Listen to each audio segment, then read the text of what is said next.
یہ بڑی مشہور آیت ہے، انسان کی شیطان کے ساتھ آخری ملاقات جو ہونے والی ہے اس کا ذکر اس کے اندر موجود ہے۔ اعوذ باللہ من الشیطان الرجیم، بسم اللہ الرحمن الرحیم۔ وقال الشیطان لما قضی الامر، اور کہے گا شیطان قیامت کے دن جب کہ سب کا فیصلہ ہو چکے گا، یعنی جنتی جنت میں پہنچ گئے، جہنمی جہنم میں چلے گئے، اللہ تعالیٰ کی طرف سے الٹیمیٹ ڈیسیژن ہو گیا، اس کے بعد شیطان بھی اپنے ماننے والوں سے خطاب کرے گا، ان اللہ وعدکم وعد الحق، دیکھو بے شک اللہ تعالیٰ نے جو وعدہ تم سے کیا تھا دنیا میں وہ تو تھا سچا وعدہ۔ کیا وعدہ تھا؟ کہ جو میرے نبیوں کی پیروی کرے گا میں اسے ہمیشہ کی جنتوں میں داخل کروں گا، اور جو انبیاء کی نافرمانی کرے گا اس کا ٹھکانہ الٹیمیٹلی جہنم کی آگ ہونے والی ہے۔ وَلِعَوْذُ بِاللَّهِ تَعَالَى اللہم اجرنا من النار، اللہم انا نسألک جنت الفردوس مع النبیین والصدیقین والشہداء والصالحین، آمین۔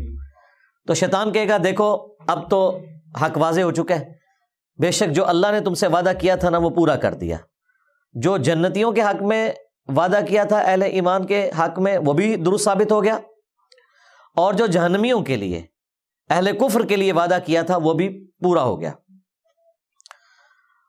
وَوَعَدْتُكُمْ فَأَخْلَفْتُكُمْ، اور جو میں نے تم سے وعدہ کیا تھا تو میں اپنے وعدے کی خلاف ورزی کرتا ہوں۔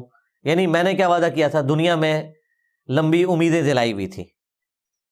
ایک تو ڈائریکٹلی وہ لوگ ہیں جو شیطان کی عبادت کرنے والے لوگ ہیں، ایک وہ جو اہل ایمان میں سے ہوں یا اللہ کے ماننے والے ہیں، ان کو بھی شیطان لمبی امیدیں دلاتا ہے کہ ابھی کافی زندگی پڑی ہے، اللہ کے راستے پہ آ جاؤں گا ایک نہ ایک دن، اور یوں انسان دنیا سے اچانک اچک لیا جاتا ہے، اور اس کی زندگی میں وہ لمحہ نہیں آتا کہ جب وہ واقعتاً اللہ تعالیٰ کا تابع فرمان ہو کر زندگی کو بسر کرے۔ تو یہ شیطان جو ہے وہ جھوٹے وعدے اس کو دلاتا ہے۔ ایک اور وعدہ جو شیطان دلاتا ہے کہ اللہ تعالیٰ بڑا غفور رحیم ہے، معاف کر دے گا، at the end of the day اس نے سب کو چھوڑ دینا ہے۔ دیکھو کوئی ماں اپنے بچے کو جہنم میں نہیں پھینک سکتی، تو یہ کیسے ہو سکتا ہے کہ اللہ تعالیٰ اپنے بندوں کو جہنم میں پھینکے؟ یہ تو اللہ تعالیٰ کی رحمت کے بھی خلاف ہے۔ یہ بھی شیطان نے جھوٹے وعدے دلائے ہوئے۔ یہ جھوٹے اور فراڈ پہ مبنی وعدے اس لیے ہیں کہ اس طرح کی کوئی تعلیم اللہ تعالیٰ کی طرف سے اپنی کتابوں میں یا اپنے پیغمبروں کے ذریعے انسانیت تک نہیں پہنچائے گی۔ قرآن کا مقدمہ تو بالکل ڈیفرنٹ ہے، اور جو لوگ پہلی دفعہ قرآن کو پڑھتے ہیں ترجمے کے ساتھ اپنی نیٹو لینگویج کے اندر، وہ کہتے ہیں یہ تو کتاب بات ہی کچھ اور کر رہی ہے، اس کا کانفیڈنس لیول ہی بہت ہائی ہے، اور بالکل اسٹریٹ فارورڈ کتاب ہے، کوئی لگی لپٹی بات نہیں، ڈائریکٹلی ہے کہ مانو گے بچ جاؤ گے، نہیں مانو گے تو مارے جاؤ گے۔ لیکن شیطان پھر جو غلط امیدیں لوگوں کو دلاتا ہے، اور یہ امید کبھی وہ شخص نہیں اس کے پیچھے چلے گا، اس جعلی اور جھوٹی امید کے پیچھے، جس نے قرآن پڑھا ہوا ہے، الا یہ کہ کوئی آنکھیں بند کر لے، ورنہ قرآن کا مقدمہ بالکل ون سائیڈڈ ہے۔ قرآن پڑھنے والا کبھی بھی اس رزلٹ پہ نہیں پہنچے گا کہ اللہ تعالیٰ نے سب کو چھوڑ ہی دینا ہے۔ قرآن میں جو اللہ تعالیٰ کا مزاج بیان ہوا ہے وہ تو سختی والا ہے، سیدھی سی بات ہے، وہاں تو آپ کہیں بھی باطل کو داخل نہیں کر سکتے۔ بالکل 2+2=4 والی بات ہوئی ہے کہ مانو گے تو جنت ملے گی، نہیں مانو گے تو جہنم میں جاؤ گے۔ یہ تھوڑی بہت جو گنجائشیں نکلتی ہیں وہ بھی احادیث میں نکلتی ہیں، وہ بھی کسی درجے میں۔ جو پبلک کے اندر دین چل رہا ہے وہ نہ قرآن میں ہے نہ حدیث کے اندر موجود ہے۔ تو یہ شیطان جو لمبی لمبی امیدیں دلاتا تھا، تو شیطان کہے گا کہ میں نے بھی دنیا میں تم سے وعدہ کیا تھا، تو آج میں وہ ٹروتھ ریویل کر رہا ہوں کہ لو جی میں تو مکر گیا جے اپنے وعدے تو، وہ تمام جھوٹی امیدیں جو میں نے تمہیں دلائی ہوئی تھی آج میں اس کے خلاف چلتا ہوں۔ انہی امیدوں میں سے ایک امید یہ بھی ہے کہ جو کچھ بھی ہے تیرے محبوب کی امت سے۔ اب یہ باتیں کیا صحابہ کرام کو، اہل البیت کو نہیں پتہ تھی؟ لیکن ان کی زندگیاں تو خوف خدا سے عبارت ہیں۔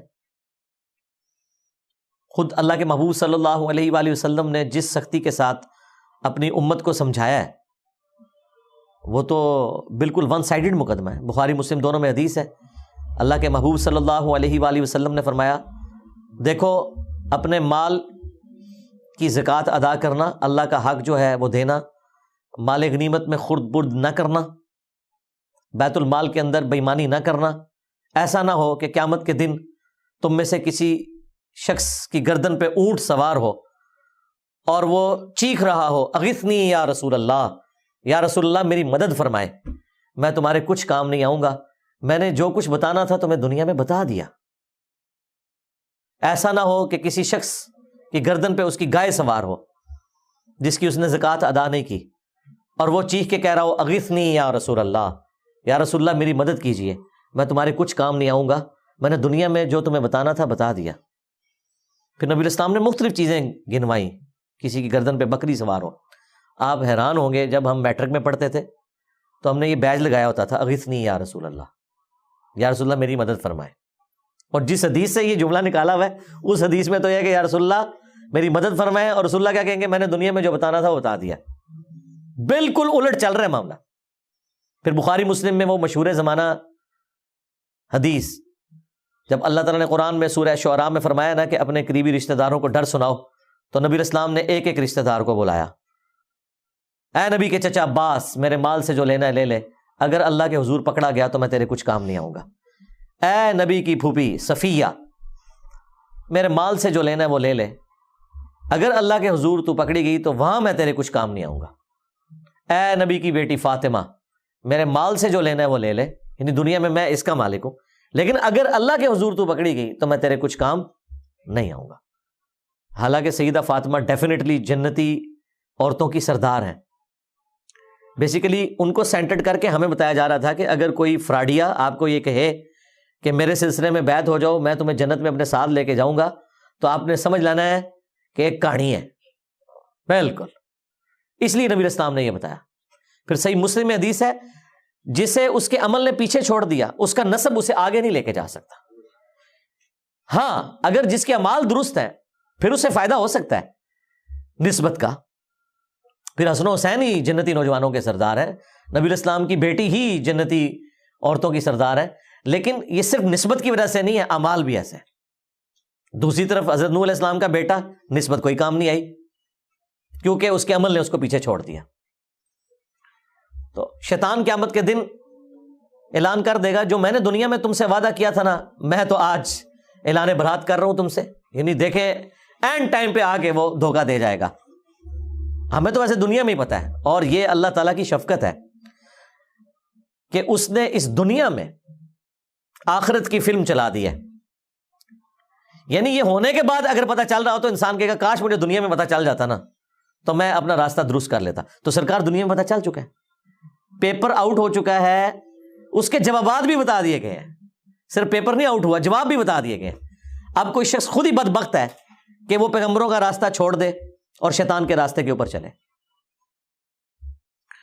ابھی تو جناب ذرا اگلے الفاظ سنیں، وما کان لی علیکم من سلطان، اور مجھ میں تو ایسی کوئی قدرت نہیں تھی تمہارے معاملے میں کہ میں تم پر کوئی زور زبردستی کر سکتا، الا ان دعوتکم، سوائے اس کے کہ میں تمہیں دعوت دیتا تھا۔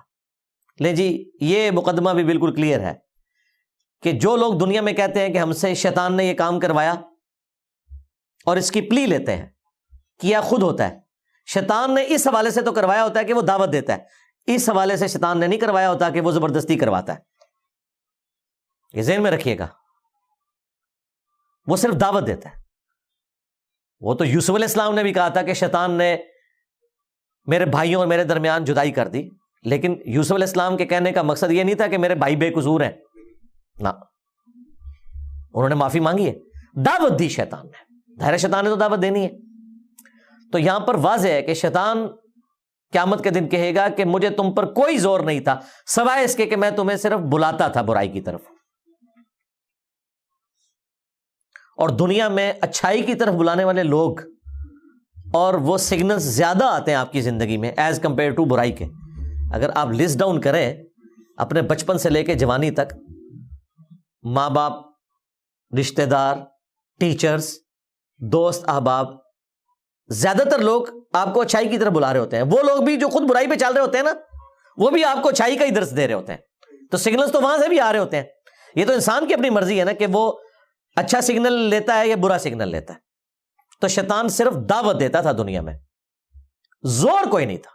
اس کو میں ایک مثال سے سمجھاتا ہوں اکثر, کہ اگر زمین و آسمان کے سارے شیاطین مل کے سب سے بڑے بے نمازی کو بھی نماز پڑھنے سے روکنا چاہیں, اور دوسری طرف گورنمنٹ کی طرف سے اناؤنسمنٹ ہو جو مسجد کی پہلی صف میں جماعت سے نماز ادا کرے گا اسے $1000 دیے جائیں گے, دوسری صف والے کو $500, تیسری صف والے کو $300, تو سارے شیاطین مل کے بھی ایک بے نمازی کی نماز نہیں چھڑوا سکتے.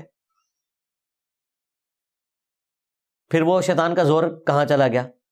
اس وقت بھی شیطان دعوت دے رہا ہوگا, لیکن جب انسان کو اپنا نفع نقد نظر آ رہا ہے نا, تو شیطان تشائی کوئی نہیں سرکار, جدو نفع نقد نظر آ جائے. تو اللہ کے جو کمیٹڈ بندے ہیں, اللہ کے اولیاء ہیں, اللہ کے نیک بندے ہیں, اللہ کا خوف رکھنے والے لوگ ہیں, انہیں آخرت بھی نقد نظر آ رہی ہوتی ہے اپنے سامنے, اس لیے وہ اس طرح کے گناہوں سے بچ جاتے ہیں, برائی کے اعمال سے بچ جاتے ہیں, اور نیکیوں پہ ان کو استقامت نصیب ہو جاتی ہے. اس کا سائملٹینیس کنٹراسٹ, اگر گورنمنٹ یہ اناؤنسمنٹ کرے کہ جس نے فجر کی نماز جماعت سے نہ پڑھی اسے 15 منٹ کے لیے ایک گرم تندور میں الٹا لٹکایا جائے گا دنیا کے اندر ہی, پھر بھی آپ دیکھیں کوئی شخص سستی کا شکار نہیں ہوگا. اگر واقعی ایسا ہو جائے, آپ اپنے ملکوں میں دیکھ لیں, یہاں کے بگڑے ہوئے لوگ جب یورپ اور امریکہ میں جاتے ہیں کوئی قانون کی خلاف ورزی نہیں کرتے, انہیں پتہ ہے یہاں پہ سگنل توڑنے کے اوپر اتنا بڑا جرمانہ ہے, اور وہاں 15-20 سال گزارنے کے بعد پاکستان میں جیسے ہی لینڈ کرتے ہیں تو فوراً یہاں پہ قانون توڑنا شروع کر دیتے ہیں. دنیا میں بھی ہم نے دیکھ لیا کہ جب چیک ہوتا ہے نا آپ کے اوپر, فزیکل چیک, پھر یہ انٹلیکچوئل جو چیک ہے یہ خود بخود ختم ہو جاتا ہے. جو مرضی آپ کو برائی کی طرف ابھارے آپ وہ برائی نہیں کریں گے. تو شیطان بھی قیامت کے دن کہے گا مجھے تم پر کوئی زور نہیں تھا. آج تک کبھی ایسا نہیں ہوا کہ کوئی شخص نماز پڑھنے کے لیے مسجد میں جائے اور اس کے سامنے شیطان فزیکلی مسجد کے دروازے پہ کھڑا ہو اور کہ میں نے تمہیں اندر نہیں جانے دینا, نیور, یا وہ بازو سے پکڑ کے کہیں اور پھینک دے. ایسا کبھی بھی نہیں ہوگا, اسے زور ہی کوئی نہیں ہے. اور یہ بھی نہیں ہوگا کہ اذان کی آواز سن کر آٹومیٹکلی آپ کے قدم مسجد کی طرف چل پڑے. ہاں, وہ اللہ نے آپ کو اختیار دیا ہوا ہے, اسی کے بدلے آپ کو جنت ملنے والی ہے. اتنا آسان کام ہوتا تو پھر ٹیسٹ تو ختم ہو جاتا, پھر جنت اور دوزخ والا معاملہ تو ختم ہو جاتا. بخاری مسلم میں حدیث ہے, اللہ تعالیٰ نے جنت کو ناگوار چیزوں سے ڈھانپ رکھا ہے اور دوزخ کو خوشگوار چیزوں سے ڈھانپ رکھا ہے. یعنی جنت تک پہنچنے کے لیے آپ کو ناگوار چیزوں کا سامنا کرنا پڑے گا, نمازوں کی مشقت, غسل کی مشقت, روزوں کی مشقت, حلال اور حرام میں تمیز کرنے کی مشقت, یہ ساری ناگوار ہیں طبیعت کے اوپر چیزیں. اور جہنم کو اللہ تعالیٰ نے خوشگوار چیزوں سے ڈھانپ رکھا ہے, یعنی تمام شہوات, گناہ کے کام جن میں دنیا میں اللہ نے لذت رکھی ہوئی ہے وہ ہمارے ٹیسٹ کے طور پہ وہ جہنم یعنی دوزخ میں لے جانے والی ہے. اور اس کی ایکسپلینیشن اس حدیث سے ہوتی ہے مشہور زمانہ, جامعہ ترمذی, ابو داؤد, نسائی, ابن ماجہ میں حدیث ہے. حضرت جبرائیل علیہ السلام کو اللہ تعالیٰ نے فرمایا جب جنت کو پیدا کیا کہ جا کے جنت کو دیکھ کے آؤ. جب وہ واپس آئے انہوں نے کہا یا اللہ مجھے نہیں لگتا کہ کوئی شخص تن من دھن نہیں لگا دے گا اس جنت میں پہنچنے کے لیے, کوئی ایسا شخص نہیں ہوگا, سارے کے سارے اس جنت کے لیے کوشش کریں گے. پھر اللہ تعالیٰ نے جنت کو ناگوار چیزوں سے ڈھانپ دیا اور حضرت جبرائیل علیہ السلام سے کہا کہ اب ذرا جنت کو دیکھو جا کے. انہوں نے جب دیکھا نا کہ جنت تک پہنچنے کے لیے یہ ہرڈلز عبور کرنی پڑیں گی, مشقتیں اٹھانی پڑیں گی, حلال اور حرام میں تمیز کرنی پڑے گی, واپس آئے تو اللہ تعالیٰ نے فرمایا کہ سنا. انہوں نے کہا یا اللہ مجھے نہیں لگتا کہ کوئی شخص جنت میں پہنچنے میں کامیاب ہوگا, جتنا مشکل ٹیسٹ رکھتی ہے. پھر اللہ تعالیٰ نے جہنم کی طرف بھیجا, واپس آئے, پوچھا, ان کا یا اللہ کون بدبخت ہوگا جو اس جہنم کے لیے کوشش کرے گا, مجھے تو نہیں لگتا کہ کوئی شخص ایسا عمل کرے کہ جہنم تک پہنچ جائے. پھر اللہ تعالیٰ نے جہنم کو یعنی دوزخ کو شہوات سے, خوشگوار چیزوں سے ڈھانپ دیا, ان کی لذتوں سے, لیکن ہے حرام کام. پھر اللہ تعالیٰ فرمایا اب جا کے جہنم کو دیکھ. جب دیکھا انہوں نے کہا کہ مجھے نہیں لگتا کہ کوئی شخص بچ سکے گا, کسی نہ کسی طریقے سے پہنچ جائے گا اس جہنم کے اندر. تو یہ بڑا سینسٹیو مسئلہ ہے. شیطان قیامت کے دن کہے گا کہ میرا کوئی زور نہیں سوائے اس کے کہ میں نے تمہیں دعوت دی تھی, فاستجبتم لی, پس تم نے میری دعوت قبول کر لی. یعنی دعوت مؤذن بھی دے رہا تھا اذان کے ذریعے مسجد میں, اور دل سے بھی سگنل آ رہے تھے. انسان کی اپنی انسٹنکٹ کے اندر موجود ہے, جھوٹ بولنا برا ہے, سچ بولنا اچھا ہے, یہ ہر انسان کو پتا ہے. کسی کو دھوکہ دینا برا ہے, کسی کے ساتھ خیر خواہی کرنا اچھا ہے. تو ہماری انسٹنکٹ کے اندر اللہ تعالیٰ نے اچھائی اور برائی کی تمیز رکھ دی ہے. فَأَلْهَمَهَا فُجُورَهَا وَتَقْوَاهَا. یہ جو قرآن کی تعلیمات ہیں, انبیاء کرام کی جو وحی ہے, یہ تو نور علی نور ہے. آلریڈی ہماری انسٹنکٹ کے اندر نور موجود ہے اچھائی اور برائی میں تمیز کرنے کا. انبیاء کی دعوت کے بغیر بھی موجود ہے, لیکن یہ انبیاء کی دعوت کے ذریعے اللہ تعالیٰ نے حجت تمام کی ہے کہ کوئی شخص قیامت کے دن, سورہ النساء میں آتا ہے نا کہ ہم نے رسولوں کو, انبیاء کو اس لیے بھیجا کہ اللہ کے خلاف کوئی حجت نہ قائم کر سکے. رسولوں کے آنے کے بعد کوئی بالکل ہی گیا گزرا آدمی تھا, ہٹ دھرمی پہ اڑا ہوا تھا, اس کے لیے بھی حجت تمام ہو جائے کہ مجھے بتا دیا گیا تھا دنیا میں, تو میں نے تو صرف تمہیں دعوت دی تھی اور تم نے وہ میری دعوت قبول کر لی. فلا تلومونی, تو آج کے دن مجھے ملامت مت کرو, مجھے برا نہ کہو. ہاں, شیطان کہہ رہے ہیں میرے خلاف بھی کلپ نہیں ریکارڈ کرانا, کلپ ریکارڈ کروانا ہے تو وَلُومُوا أَنفُسَكُمْ, اپنے آپ کو ملامت کرو. وہ پنجابی میں محاورتاً بولا جاتا ہے نا, منو نہ پیٹ اپنی جان نو پیٹ. آج مجھے ملامت نہ کرو, اپنی جان کو ملامت کرو. ما انا بمصرخکم, میں آج کے دن تمہاری کوئی فریاد نہیں سن سکتا, کوئی مشکل کشائی تمہارے ساتھ نہیں کر سکتا. وما انتم بمصرخی, اور نہ تم کوئی میری مدد کر سکتے ہو. دیکھ لیں بالکل اس نے سب کچھ چھوڑ دیا. اگر کوئی امید بھی تھی کسی شیطان کے اوپر تو وہ بھی ختم ہو گئی. یہ شیطان وہ بڑا شیطان بھی ہوگا اور اس کے جتنے چیلے ہیں وہ بھی شیاطین. ان بزرگوں کے بارے میں بھی آیا ہوا ہے سورۃ الاعراف کے اندر کہ جب کبھی بھی کوئی امت جہنم میں داخل کی جائے گی تو وہ اپنے بزرگوں کے اوپر لعنت بھیجے گی اور کہے گی اے اللہ ہمارے بزرگوں کو ڈبل عذاب دے کہ ان کی وجہ سے ہم گمراہ ہوئے. اللہ تعالیٰ فرمائے گا تم دونوں کے لیے ڈبل عذاب ہے. اور جب وہ جہنم میں پہنچیں گے تو ان کے پھر بزرگ کہیں گے ہاں بھائی کوئی فائدہ تو نہیں ہوا, دیکھو تمہارے لیے بھی ڈبل عذاب ہے. سورۃ العذاب میں بھی آیا اینڈ پہ جا کے, کیونکہ ہر آنے والا اپنے بعد آنے والے کے لیے تو بزرگ ہی ہے نا, اس کے لیے وہ غلط لیگیسی چھوڑ کے جا رہا ہے نا. انی کفرت بما اشرکتمونی, بے شک میں کفر کرتا ہوں, اس معاملے میں انکار کرتا ہوں جو تم میرے ساتھ شریک ٹھہرایا کرتے تھے من قبل, آج سے پہلے. یعنی میں اس کا بھی انکار کرتا ہوں. تم نے اپنا بیڑا غرق خود کیا. اگر تم نے مجھے شریک ٹھہرایا اللہ کے مقابلے پہ, اپنی نفسانی خواہشات کو شریک ٹھہرایا, تو میں اس سے بھی انکاری ہوں. میرا کوئی لینا دینا نہیں, میں نے تو صرف دعوت دی تھی, برائی پہ تم خود چلے. اگر تم نے اللہ کے مقابلے پہ مجھے کھڑا کیا تو مجرم تم ہو. میں اعلان برات کرتا ہوں. ان الظالمین لہم عذاب علیم, بے شک جو ظالم ہے ان کے لیے دردناک عذاب ہے. اللہم اجرنا من النار. دیکھ لیں جی, جن پہ تکیہ تھا وہی پتے ہوا دینے لگے. شیطان کے اوپر تکیہ کر کے بیٹھے ہوئے تھے, شیطان کے ایجنٹوں کے اوپر تکیہ کر کے بیٹھے ہوئے تھے, جن بزرگوں کے اوپر تکیہ کر کے بیٹھے ہوئے تھے وہ تو خود جہنم میں پہنچ گئے. تو ادھر جا کے تو اللہ ہی کی بادشاہت ہے. دنیا میں بھی اللہ کی بادشاہت ہے, لیکن دنیا میں اللہ تعالیٰ نے کھلی چھٹی دی ہوئی ہے. آخرت میں اللہ تعالیٰ نے چھٹی نہیں رکھی, پھر وہ تو ہار اور جیت کے فیصلے کا دن ہے, یوم التغابن ہے. یہ جو سورہ ابراہیم کی آیت نمبر 22, یہ آلموسٹ میں نے آدھا گھنٹہ اس کے اوپر گفتگو کی ہے, صرف اس لیے کہ یہ قرآن حکیم میں اہم ترین مقام ہے. شیطان کے حوالے سے جو مارکیٹ کے اندر عقائد اور نظریات پھیلے ہوئے ہیں نا, ایک آیت ان تمام عقائد اور نظریات کو غلط ثابت کر دیتی ہے. اکثر لوگ اپنے گناہوں کا اپنے جرائم کا وبال شیطان کے اوپر ڈالتے ہیں. یہاں اللہ تعالیٰ نے الٹیمیٹلی شیطان نے جو ٹروتھ ریویل کرنا ہے قیامت کے دن وہ دنیا میں بتا دیا ہے. اس کے باوجود اگر کوئی شخص اپنی برائی کو شیطان کے اوپر ڈالتا ہے تو وہ اپنے آپ کو دھوکہ دے رہا ہے. اس اعتبار سے تو ڈالا جا سکتا ہے کہ وہ برائی کی طرف بلانے والا ہے, وہ تو شیطان بھی ہے, ہمارا نفس بھی ہے, لیکن وہ اللہ تعالیٰ نے بیلنس کیا ہے. صحیح مسلم میں حدیث ہے کہ ہر شخص کے ساتھ اللہ تعالیٰ نے ایک فرشتہ اور ایک شیطان جن اٹیچ کیا ہوا ہے.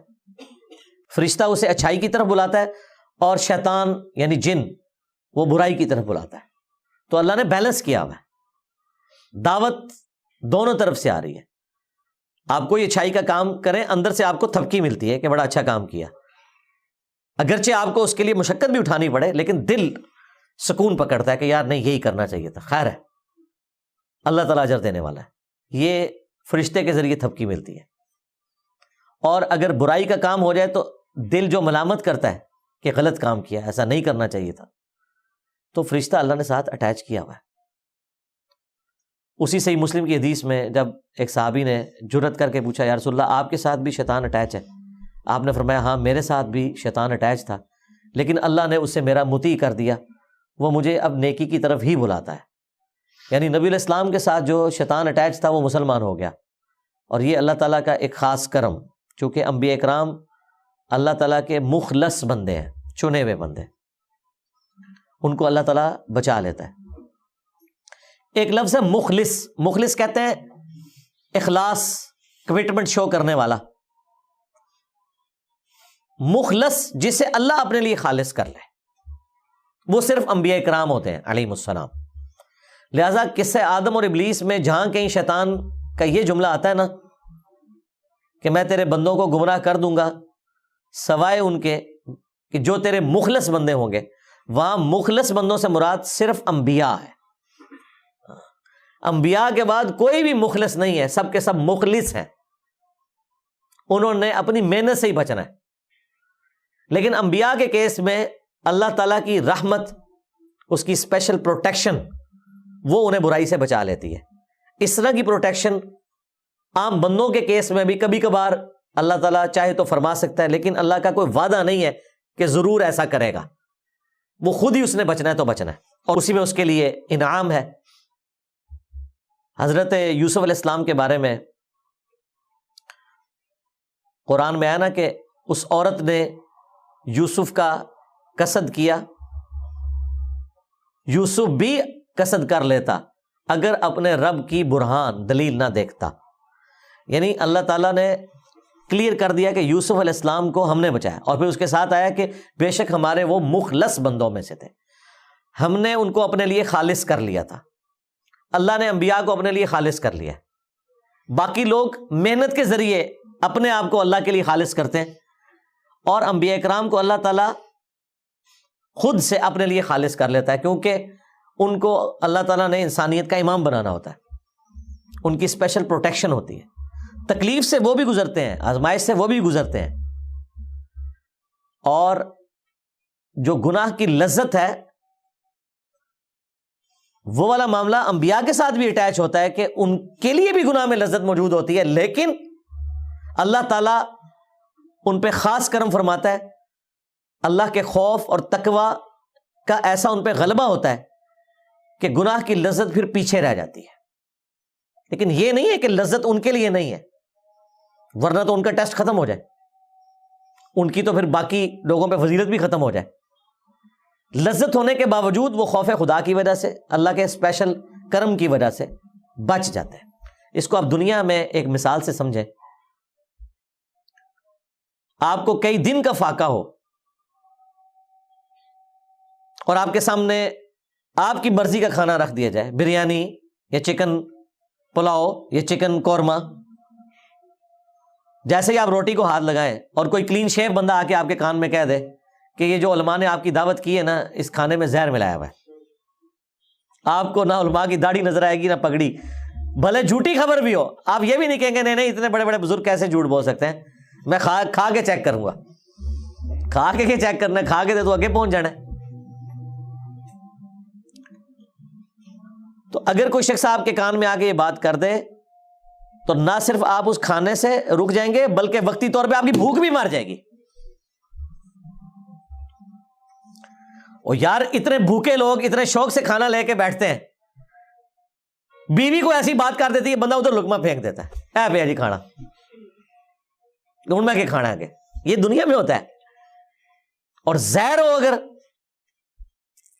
تو کوئی سوچ بھی نہیں سکتا. بالکل یہی معاملہ ایسا ہوتا ہے کہ انبیاء کرام علیہ السلام کو اس گناہ میں چھپا ہوا زہر نظر آ جاتا ہے.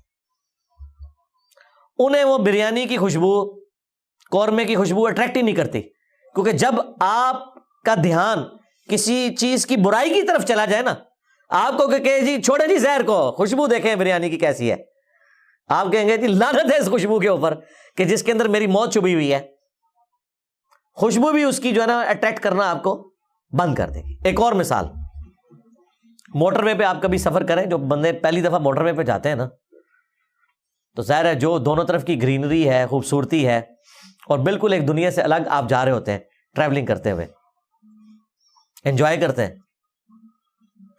لیکن اگر آپ پبلک ٹرانسپورٹ میں سفر کر رہے ہیں اور آپ کو سخت پیشاب آیا ہوا ہے اور ڈرائیور کہتا ہے جی کہ اگلا سٹاپ تو آئے گا 50 کلومیٹر بعد, اس سے پہلے تو میں نے گاڑی کوئی نہیں روکنی, اور اس بس کے اندر کوئی انتظام بھی ٹوائلٹ کا موجود نہیں ہے, اس سخت تکلیف کے اندر اگر آپ کو کہ او دیکھ کتنا سونا درخت ہے یار, آپ کو کیا اس درخت کی خوبصورتی اٹریکٹ کرے گی؟ نہیں. آپ کی ٹوٹل توجہ اس وقت یہ ہوگی کہ کسی طریقے سے میری عزت بچ جائے اور میں اس تکلیف سے نکل جاؤں. یہ نہیں ہے کہ اس چیز کی خوبصورتی ختم ہو گئی ہے, وہ اپنی جگہ موجود ہے, لیکن آپ کسی اسٹیٹ آف مائنڈ ڈفرنٹ میں چلے گئے. جن لوگوں کو اللہ کا خوف ہوتا ہے, اسپیشلی انبیاء کرام علیہ السلام, وہ گناہوں سے بچتے اس لیے ہیں کہ اللہ تبارک و تعالی ان کے اوپر ان چیزوں کی حقیقت کھول دیتا ہے. صحیح بخاری میں حدیث ہے, ایک یہودیہ نے نبی علیہ السلام کی دعوت کی اور اس کے اندر زہر ملا دیا. چھوٹا گوشت تھا, بکری کا گوشت, اور آپ بڑے شوق سے تناول فرماتے تھے. آپ نے جیسی بوٹی اپنی زبان پہ رکھی, اس بوٹی میں سے آواز آئی کہ مجھ میں زہر ہے, تو نبی علیہ السلام نے وہ تھوک دی. لیکن اس سے پہلے کچھ صحابہ کھا چکے تھے, وہ شہید ہو گئے. ابو داؤد میں آتا ہے کہ ساتھ ساتھ پھر اس عورت کو بھی قتل کروایا گیا. البتہ نبی علیہ السلام کی زبان پہ رکھنے کی وجہ سے اس زہر کا اثر آپ کے اندر چلا گیا, اور پھر 4 سال کے بعد جب نبی علیہ السلام کی وفات کا وقت قریب آیا تو اللہ تعالیٰ نے اس زہر کو واپس کیا, اور آپ کی ڈیتھ اس زہر کے اثر کی وجہ سے ہوئی. بخاری میں آتا ہے عائشہ جو خیبر کے موقع پہ مجھے زہر دیا گیا, وہ مسلسل میری رگیں کاٹ رہا ہے. تو یہ ایک معجزانہ معاملہ ہے. جب نبی علیہ السلام کو اللہ تعالیٰ نے وہ دکھا دیا, پھر ظاہر ہے آپ تو وہ اپنا پسندیدہ گوشت بھی اندر نہیں کریں گے, آپ نے تو تھوک دیا. تو شیطان جتنا مرضی مزین کر کے پیغمبروں کے سامنے, اللہ کے نیک بندوں کے سامنے برائی کو پیش کرے, بہرحال جب ان کی توجہ اس عذاب کی طرف جاتی ہے, اس تکلیف کی طرف جاتی ہے جو اس چھوٹی سی لذت کے اگینسٹ ہونے والی ہے, تو ان کے لیے پھر اس لذت کو چھوڑنا آسان ہو جاتا ہے, کیونکہ اس لذت کے اندر چھپی ہوئی سزا کی کڑواہٹ, اس کی تکلیف ان کے اوپر ایسا غلبہ کرتی ہے کہ وہ بچ جاتے ہیں. اس وجہ سے وہ مخلص بندے ہوتے ہیں. نان انبیاء کیا کریں گے عددن انبیاء, وہ پھر دین کا علم اتنا حاصل کریں اور کنٹینیوسلی اللہ تعالیٰ کے ساتھ کمیٹڈ رہے, تو وہ بھی کسی نہ کسی درجے میں اس مقام کو حاصل کر سکتے ہیں. اسی لیے ہم مانتے ہیں کہ انبیاء اکرام تو معصوم ہیں, مخلص ہیں, لیکن انبیاء اکرام کے اہل البیت, ان کے جانثار صحابہ حضور کی صحبت کی وجہ سے یا انبیاء کرام علیہ السلام کی صحبت کی وجہ سے بہرحال اس لیول پہ پہنچ جاتے ہیں کہ ان سے بھی گناہ پھر سرزد نہیں ہوتا, کیونکہ گناہ کی برائی اور اس کا عذاب ان پہ عیاں ہو چکا ہوتا ہے. اس کی وجہ سے کبھی بھی ان کا ہاتھ اس طرف بڑھتا نہیں ہے. جس کا ہاتھ ایک دفعہ گرم استری سے جل جائے نا, وہ دوبارہ ٹھنڈی استری کو بھی اس طریقے سے ہاتھ نہیں لگاتا, یوں کر کے صرف چیک کرتا ہے, بھلے اسے یقین ہو یہ ٹھنڈی بھی ہے, رسک کوئی نہیں لیتا نا. تو جن کے اوپر آخرت کی حقیقت کھل چکی ہوتی ہے، اللہ تعالیٰ کے عذاب کی حقیقت کھل چکی ہوتی ہے، وہ بچ جاتے ہیں پھر اس طرح کی چیزوں سے۔ اللہم اجرنا من النار، سبحانک اللہم وبحمدک، اشہد ان لا الہ الا انت، استغفرک واتوب الیک، وما علینا الا البلاغ المبین۔ جزاکم اللہ خیرا۔